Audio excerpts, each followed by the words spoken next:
I was actually involved in building the house. It was a family affair. My brothers and my mother and I on the weekends would be, moving wheelbarrows of stuff and helping to build it. And I watched it being constructed, and it was definitely part of my growing up. I was 14 years old. I was in eighth grade when we moved in.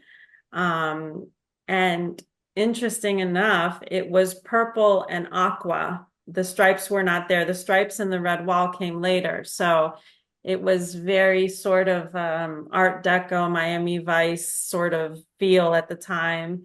Um, and I don't really remember uh the sense of being overwhelmed by it, but I am now. When I go, I just think it's such a place of peace and comfort. And it was a space where, I could really be myself and be home. And but I did get a lot of making fun of from my friends. And it was such a grandiose thing compared to where everybody else lived and what everybody else did. And I didn't appreciate the innovation at the time, which I definitely do now, that my father brought to our lives.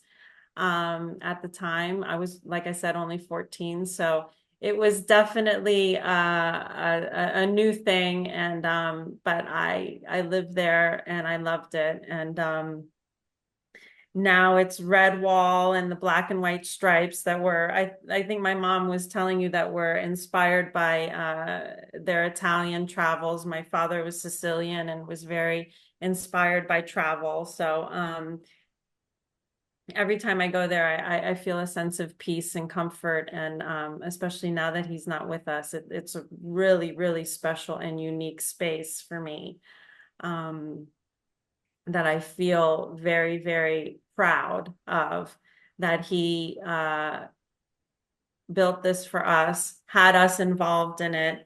And it lives on now, as he's not here, as many of his other projects and designs have. But that has special meaning to us, obviously.